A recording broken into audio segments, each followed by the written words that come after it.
بسم الله والصلاة والسلام على رسول الله وعلى آله وأصحابه أجمعين.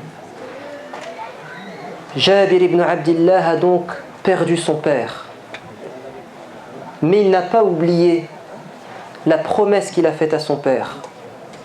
Il a promis à son père de s'occuper de ses 9 sœurs. Et c'est une lourde responsabilité. Mais on ne peut pas y échapper. Il est le grand frère et il a des sœurs. Il est l'homme de la famille, il ne peut pas penser à lui. Bien qu'il soit encore adolescent, 16 ans, 17 ans, bien que certains pourraient croire qu'à cet âge, on est destiné à nous amuser, à profiter de la jeunesse, Jabir dit non. La vie est difficile. Je suis le grand frère. Dieu a voulu m'éprouver, je vais surmonter cette épreuve. Et il va retrousser ses manches et il va travailler à son âge pour ramener de l'argent à la maison. Et chaque grand frère, chaque grande sœur dans n'importe quelle famille devrait prendre Jabir comme modèle. Tu n'as pas le droit de montrer le mauvais exemple. Tu as une lourde responsabilité parce que Dieu a voulu que tu naisses toi le premier. Et tu n'es pas comme tes petits frères et tes petites sœurs. Si eux ils ont le droit de s'amuser, toi tu n'as pas le droit. Il faut que tu les prennes en charge. Il faut que tu aides tes parents. Il faut que tu saches que si toi tu dévies, ils vont peut-être dévier à cause de toi. Par contre, si tu leur montres l'exemple de la réussite, du respect des parents, du mariage, alors tes frères et tes sœurs vont suivre ton chemin et tu auras tout gagné.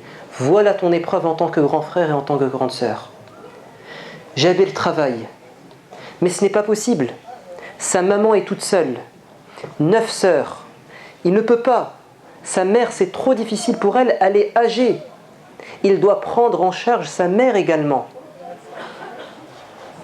Et chaque fils, chaque fille doit également penser à ses parents. Vous savez ce que va faire Jabir? Quelque chose d'incroyable. Il est réaliste. Tout seul, je ne pourrai pas. Il me faut quelqu'un pour m'aider. Il décide donc de se marier tout de suite. Et avec qui va-t-il se marier? Il va se marier avec une femme plus âgée que lui, avec une veuve qui a des enfants dont le mari est décédé. Pourquoi? Jabir va nous dire pourquoi. 1 an plus tard, les ennemis du prophète préparent une nouvelle attaque. Le prophète fait appel à ses compagnons. Tout le monde s'engage dans la bataille, y compris Jabir. De retour de bataille, mais peut-être avant de vous dire ce qui s'est passé durant le retour, je vais vous dire ce qui va se passer à un moment donné, afin que vous compreniez que notre prophète bien-aimé n'a jamais cherché la violence. On l'a toujours contraint à porter les armes. Il n'a jamais cherché à faire la guerre. Il s'est toujours défendu. À un moment donné, après la bataille, il va s'allonger sous un arbre. Et il va accrocher son épée à une branche. Et il va faire une sieste. Et un homme espion de l'armée ennemie va s'approcher, il va prendre l'épée et il va pointer de l'épée le prophète en lui disant « Lève-toi, qui peut te défendre? Qu'est-ce que tu peux faire maintenant? Tu as le couteau sous la gorge. » Et le prophète va le regarder et avec foi et confiance en Dieu, il va dire « C'est Dieu qui va me protéger. » Et l'homme va trembler et l'épée va tomber de sa main. Le prophète prend l'épée et il la met sur sa gorge. Il lui dit « Et maintenant, qui va te protéger ?» Et l'homme va dire « Pitié, pitié, laisse-moi partir. » Le prophète va lui dire « Est-ce que tu reconnais que je suis le prophète de Dieu? Tu viens d'assister à un miracle. Tu étais prêt à me tuer et Dieu a fait en sorte que tu perds tes moyens. Est-ce que tu reconnais que je suis l'envoyé de Dieu ?» Et l'homme va dire « Non, je ne veux pas être musulman. Pitié, laisse-moi. » Et le prophète va lui dire « Va-t'en. » Et l'homme va dire « Je te promets que jamais je ne participerai à une nouvelle bataille contre toi. Et il va retourner chez son peuple et il va dire, je suis venu du meilleur des hommes. Je reviens du meilleur des hommes. Si le prophète, comme le disent certains orientalistes et historiens, ignorants ou mal intentionnés, si le prophète forçait les gens à devenir musulmans, si c'était un sanguinaire, mais il l'aurait tué sur place, puisqu'il a voulu le tuer. Et comme il a refusé d'être musulman, il l'aurait assassiné. Et pourtant, il lui a laissé la vie sauve. Car il est libre de croire ou de ne pas croire. Et parce qu'il est le prophète de la miséricorde. Et parce qu'il a voulu délivrer un message aujourd'hui, afin que personne ne puisse l'accuser. Le prophète, de retour vers Médine, il remarque Jabir ibn Abdillah. Jabir est sur une monture, un chameau très très lent. Il a du mal à suivre la cadence. Le prophète lui dit, qu'est-ce qui se passe, Jabir? Prophète, j'ai une monture très faible. Et le prophète va piquer la monture et la monture va reprendre des forces par miracle. Et elle va avancer vite. Il va lui dire, oh Jabir, pourquoi tu te précipites maintenant? Avant tu étais le dernier, maintenant tu es le premier. Pourquoi? Qu'est-ce qui se passe? Il a dit, car je me suis marié il n'y a pas très longtemps et j'ai hâte de revoir mon épouse. Et le prophète va lui dire, avec qui tu t'es marié? Avec une jeune femme? Il lui a dit non, elle est plus âgée que moi et c'est même une veuve. Pourquoi, Jabir, tu ne t'es pas marié qu'une femme de ton âge afin de connaître des moments de détente, de jeu avec elle? Regardez comment le prophète conçoit la vie de couple.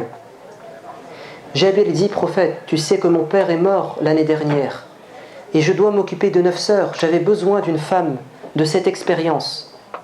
Et le prophète va lui dire, tu as bien fait, Jabir, félicitations. Tu as réussi à rembourser les dettes de ton père? Non, prophète, c'est difficile. Le prophète lui dit, Jabir, tu me vends ton chameau? Jabir lui dit, non, je te le donne, tu le veux? Il lui dit, non, je veux te l'acheter.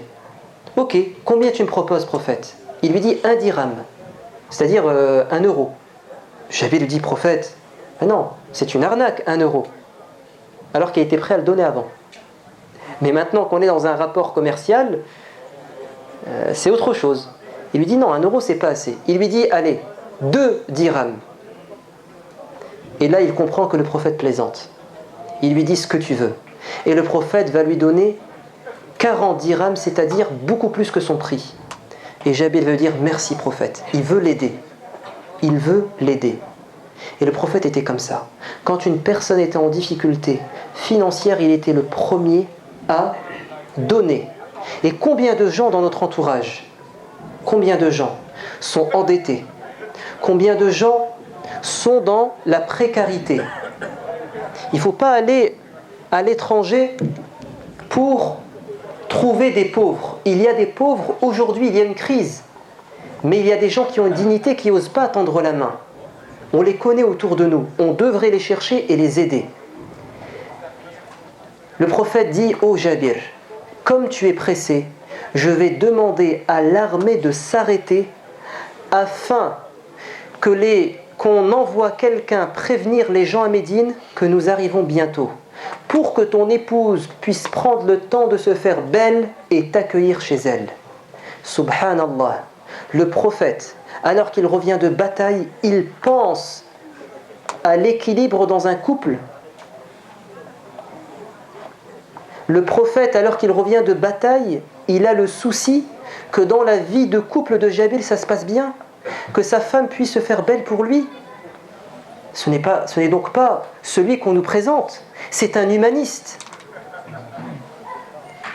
Vous savez que chaque matin, Iblis, Satan, qui a son trône sur l'océan,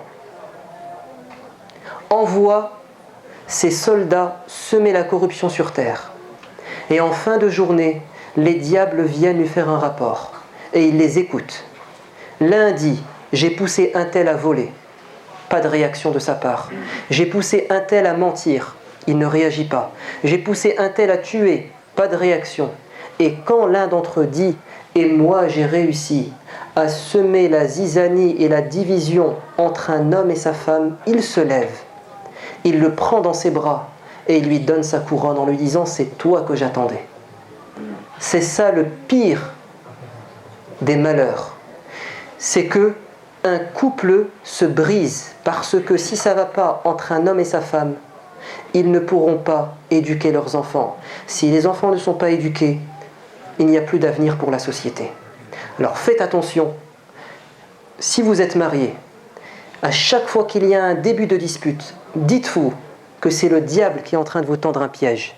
Et le seul qui sortira gagnant, c'est lui et pas vous. Jabil rentre chez lui, il est heureux. Mais il a toujours des problèmes d'argent, c'est pas fini. Le prophète va lui rendre son chameau. Il va lui dire « Tiens, je te rends ton chameau » alors qu'il avait payé son prix et je te rajoute de l'argent. Rembourse les dettes de ton père.